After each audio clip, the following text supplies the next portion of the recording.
The difference between a $1 million business idea and a $1 million business, often it's just 3 letters, INC. But right now, thousands of entrepreneurs are putting off incorporating because they think it's too expensive, too complicated, or only for massive companies. And I'm here to tell you that's not true.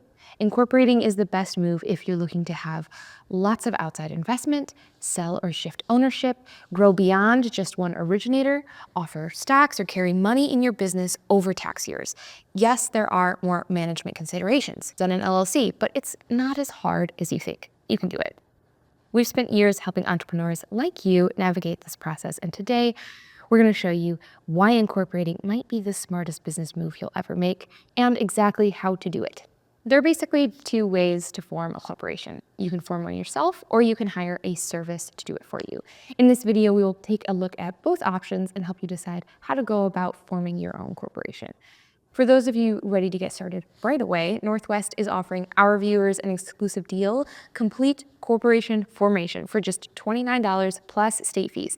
That includes a full year registered agent service. You can check out the link below or hear more about it later. Step 1, name your corporation. Let's start with something that seems simple, but seems to trip up a lot of people, naming your corporation. It's important to pick a name that both aligns with your brand and follows the naming guidelines in your state. You'll need to check your state-specific naming requirements, but you should follow these general rules when choosing a name.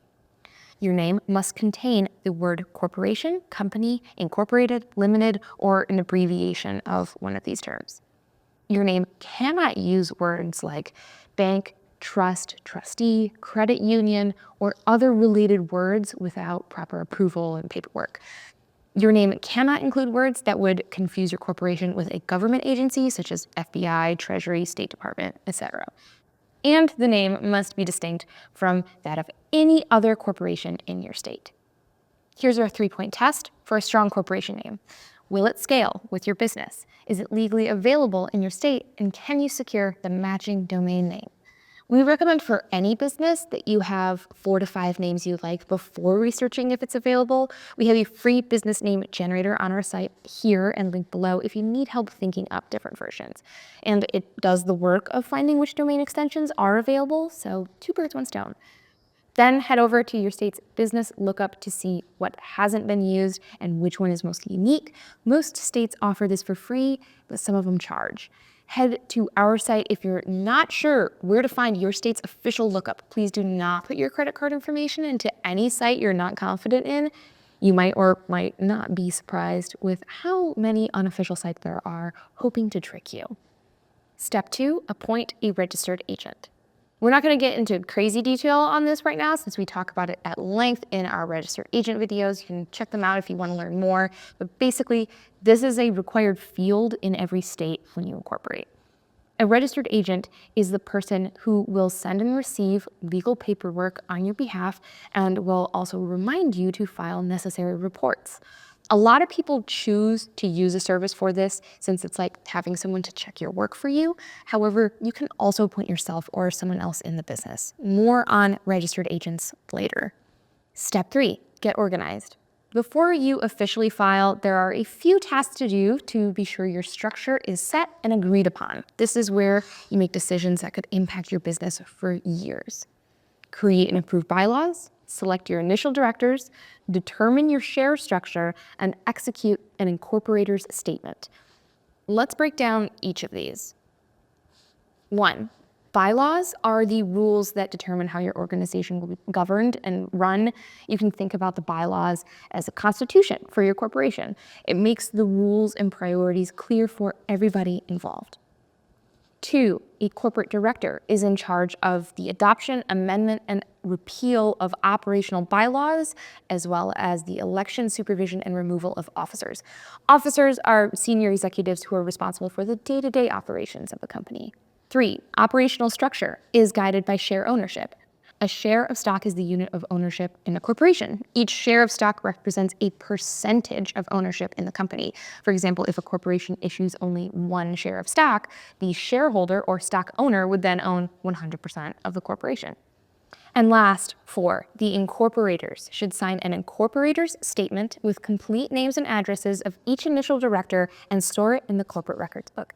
This document names the initial director or directors, and that will serve until the board of directors is elected during the first shareholders meeting. It should be stored with the rest of your corporate records. A lot of this is really similar to LLC operation if you're familiar with that, just basically with different names and requiring more documentation and holding meetings.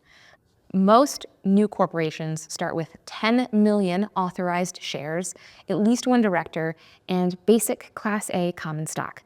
You choose 10 million because it's a giant number and you don't have to amend it later. Step 4, file your documentation.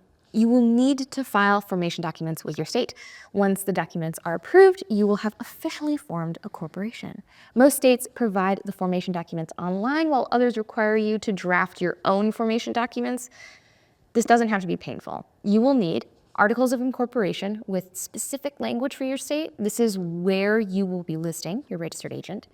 An EIN from the IRS. Please go to the official IRS website to do this, linked below and on our site. There are a lot of realistic looking fake sites that are trying to get your critical information. Don't pay for an EIN. You will need an EIN for hiring and for a bank account. You'll also need your corporate bylaws and your initial meeting minutes. Pro tip, the exact language in your articles of incorporation can mean the difference between a quick approval and weeks of back and forth with the state. So make sure you get it right. Step 5, set up your operations. Here's where a lot of corporations stumble, the actual setup. Open your corporate bank account, create your record-keeping system, and set up your first board meeting. If any of this is too confusing, this is exactly why we're partners with Northwest. They handle all state filing requirements, registered agent service, compliance monitoring, and document preparation. Northwest will opt to use their address wherever possible in the paperwork to protect your privacy. If you've ever started a business before, then you're familiar with how suddenly your personal information gets scraped up by a ton of solicitors. We've been working with Northwest for going on 10 years, way before this whole YouTube thing. We trust them. And it's our long-standing partnership that has granted us the best deal that you can find anywhere at $29 plus your state fee. You get on-call experts who can answer all your questions, structure, documentation, you name it. They're real people from every state in the US with tons of experience. Consider it if you want a low-cost ally for your corporation. Look, we get it. Starting a corporation feels like a big step. Every major company started exactly where you are right now. And the only difference between you and them, they took action. If you have any questions about forming your corporation, you can drop them in the comments below. We believe in helping entrepreneurs get started right. Don't forget to subscribe for more actionable business guides and insider tips on building a successful company. Catch you in the next video.